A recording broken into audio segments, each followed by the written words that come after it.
Welcome to UPSC परीक्षा। मेरा नाम रोहित कुमार है। आज है 13 जनवरी और 13 जनवरी के करंट अफेयर को हम पढ़ने वाले हैं। द हिंदू और इंडियन एक्सप्रेस के जो मुख्य न्यूज है, मोस्ट इंपॉर्टेंट न्यूज, उस न्यूज का हम लोग डिस्कशन करते हैं जो आपके एग्जाम पर आधारित होता है। वो एग्जाम जो यूपीएससी और स्टेट पीसीएस का। तो आज का जो मोस्ट इंपॉर्टेंट न्यूज है जिसके बारे में हम चर्चा करने वाले हैं, अगर आप नए हैं तो इस चैनल को आप जरूर सब्सक्राइब करें।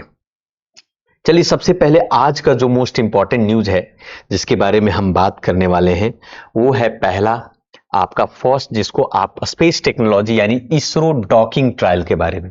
जैसा कि आप सभी जानते हैं कि भाई इसरो डॉकिंग ट्रायल के बारे में हम बात करेंगे कि डॉकिंग और अनडॉकिंग कैसे होता है इसरो का।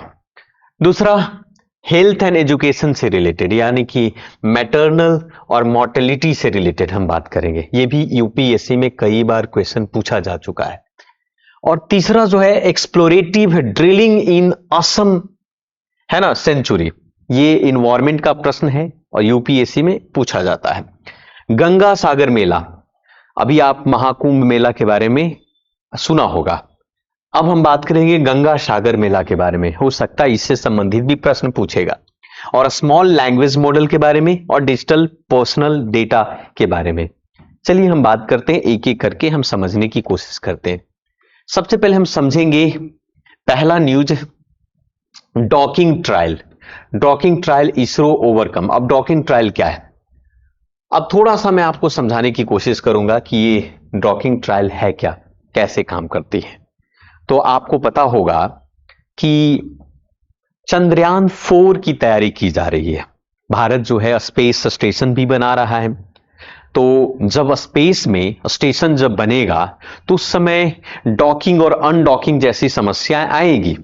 अभी पूरे विश्व में 3 ऐसे देश हैं जिन्होंने स्पेस स्टेशन भी बनाया और डॉकिंग और अनडॉकिंग कर चुका है।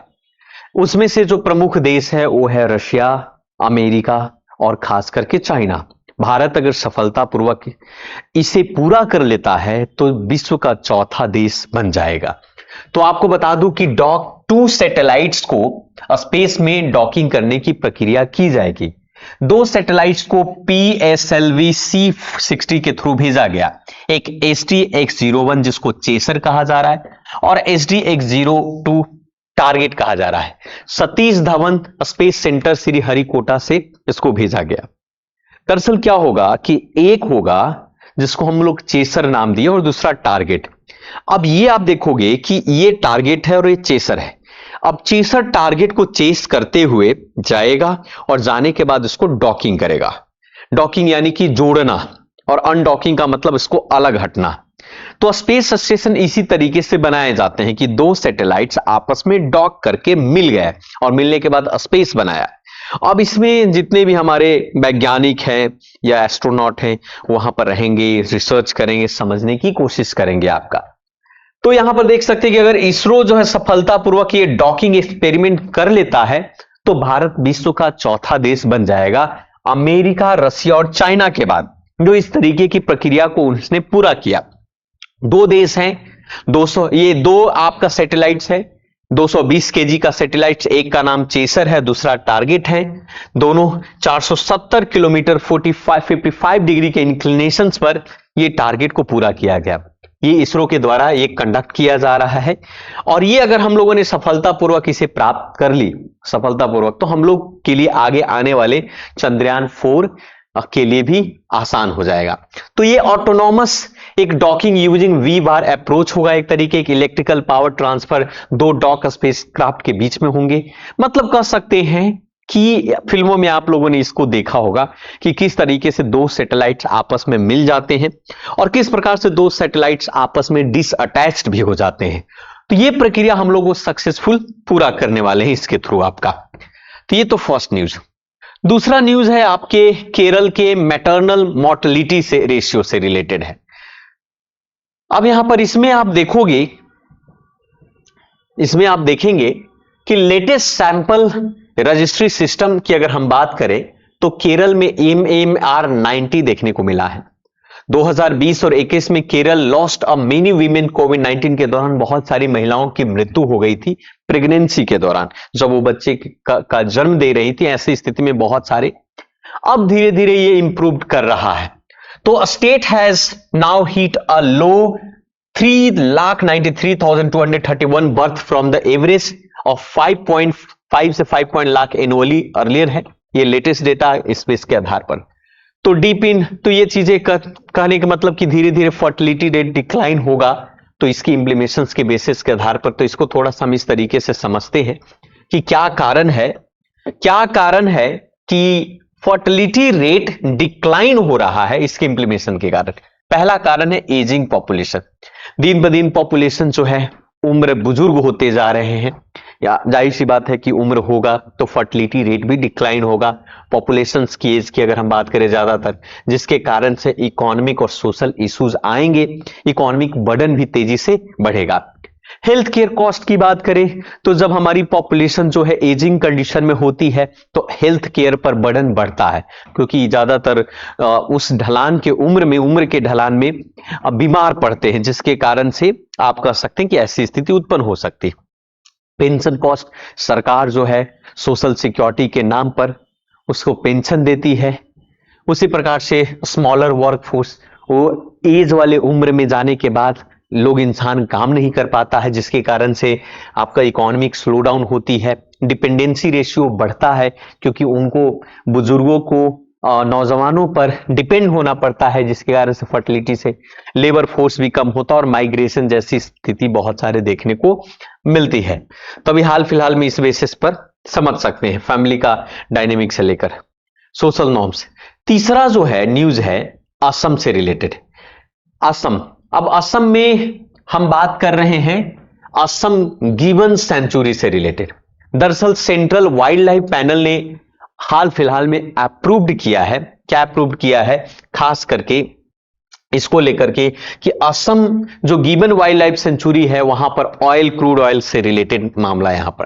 दरअसल इसको समझिएगा कि central wild life panel approved किया है ऑयल एंड गैस एक्सप्लोरेशन, यानी कि गिबन वाइल्ड लाइफ सेंचुरी जो असम के जोरहट डिस्ट्रिक्ट में, वहां पर ऑयल, क्रूड ऑयल को फाइंड आउट की गई है और क्रूड ऑयल को एक्सट्रैक्ट करने की बात कही गई है। पर ये जो खास करके जो सेंचुरी है वो ग्रीन जोन में आता है। तो अब सबसे पहले आपको समझना होगा, तो national board of wild life के चेयरमैन, यूनियन इन्वायरमेंट मिनिस्टर इसके चेयरमैन होते हैं भूपेंद्र यादव है, उन्होंने अप्रूव किया है वेदांता ग्रुप की हम कि वहां से 21 दिसंबर तक हम इसको क्या कर सकते हैं, ऑयल को एक्सट्रैक्ट कर सकते हैं। दरअसल एक्सप्लोरेटरी ड्रिलिंग करने की बात कही गई है। एक्सप्लोरेटरी ड्रिलिंग क्या होता है? दरअसल एक्सप्लोरेटरी ड्रिलिंग जो है एक की स्टेप है हाइड्रोकार्बन एक्सट्रैक्शन का, यानी कि कमर्शियल ड्रिलिंग होगी और वहां पर फाइंड आउट करने की कोशिश की जाएगी कि क्या सच में यहां पर हाइड्रोकार्बन है। अगर हाइड्रोकार्बन है तो उस हाइड्रोकार्बन को हम एक्सट्रैक्ट कैसे करेंगे, उसको बाहर कैसे निकालेंगे, है ना। और आपको बता दूं कि जो गिबन वाइल्ड लाइफ सेंचुरी, जिसको होलोंग गप्पर भी रिजर्व फॉरेस्ट भी कहते हैं, ये एवरग्रीन फॉरेस्ट है जो कि असम में लोकेटेड है। ये जो गिबन सेंचुरी है इंडिया का एकमात्र एप सेंचुरी है। आपका एप यानी लंगूर के लिए गिबन स्पीसीज, खास करके होलॉक गिबन्स है ये इंडियाज के ओनली नॉक्टर्नल्स प्रीमेट कह सकते हैं, नॉर्थ ईस्ट में पाया जाता है ना। तो ये कह सकते हैं कि बंगाल स्लो लोरिस। अब ये ज्यादातर जो है आप कह सकते हैं कि डोमिनेटेड है इस इलाके के अंदर में। ये हैबिटेट धीरे धीरे अब एक तरीके से कह सकते हो कि थ्रेटेन कंडीशन में है।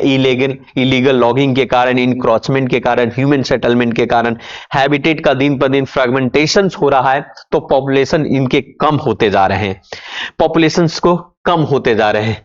तो ये कह सकते हो इस बेसिस के आधार पर, ठीक है। और भी इससे संबंधित थोड़ा सा हम इसको समझने की कोशिश करेंगे। रेलवे लाइंस की बिछाने की बात कही गई है, पार्क में सिंगल ग्रुप गिवन के बेसिस पर इलीगल लॉगिंग हो रहा है, इसके कारण।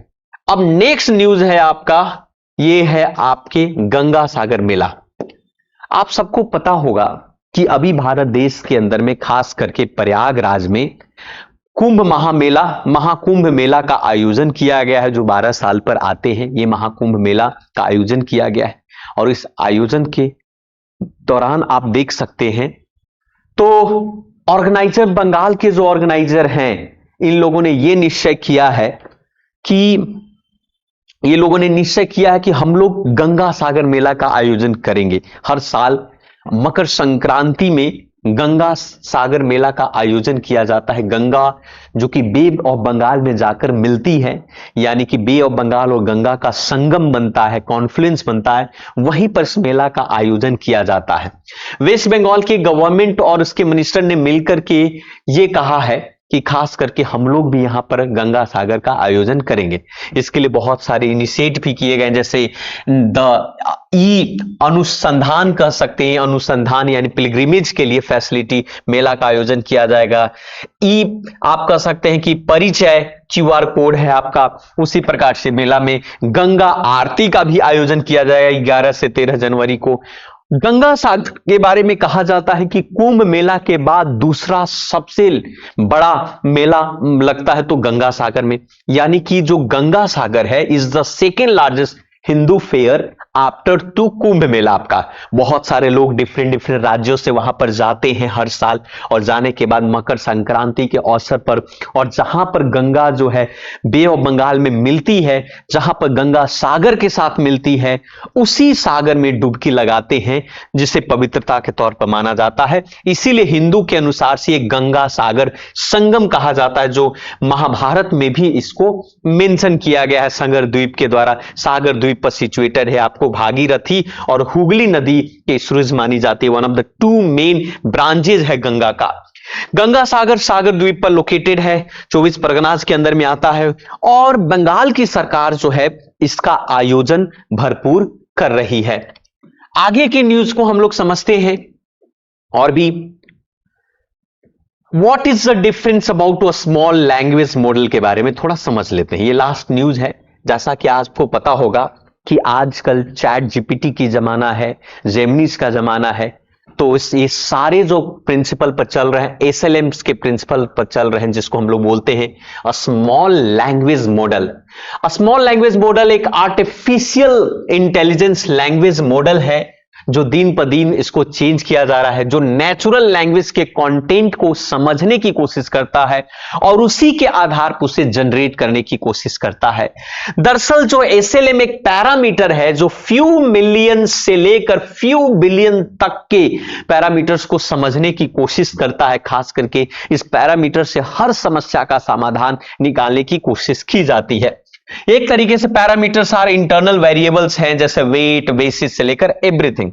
इसे ट्रेन किया जाता है कि ह्यूमन के प्रॉब्लम को कैसे सॉल्व किया जाए। आज जो स्मॉल लैंग्वेज मॉडल है दिन ब दिन ये बहुत तेजी से बढ़ता जा रहा है, और इसी के बेस के आधार पर सब लोग अपने तरीके से बना। जैसे गूगल की जो डीप माइनिंग है उसके लिए उन्होंने जेमिनी अल्ट्रा बनाया, नैनो एंड फ्लैश मॉडल तैयार किया। उसी प्रकार से ओपन एआई और मेटा ने चैट जीपीटी 40 मिनट्स को लॉन्च किया, और लालमास 3 मॉडल्स को भी लॉन्च किया। उसी प्रकार से अमेज़न जो है उसने एंथ्रोपिक एआई लॉन्च किया है। आप कह सकते हैं क्लाउड 3, उसके पास हैक्यू जो है, आप ओपस। इस तरीके के भिन्न प्रकार के लैंग्वेज आज के दौर पर देखने को मिल रहा है, और दिन पर दिन इसका डेवलपमेंट किया जा रहा है। तो ये आज का जो मोस्ट इंपॉर्टेंट है, जिसकी चर्चा हम लोगों ने पहले भी की है किसी न किसी वीडियो में, लेकिन आज का न्यूज का मोस्ट इंपॉर्टेंट जो ये न्यूज था, जो कि मैंने आपको बताने की कोशिश की। मैं आशा करता हूं कि आपको बहुत सारी न्यूज समझ में आई होगी, और अगर कोई सुझाव है, राय है, तो कमेंट सेक्शन में जरूर लिखें। और सिंपल सी बात है, नए हैं सो चैनल को सब्सक्राइब करो, वीडियो को शेयर करें और लाइक करें। धन्यवाद।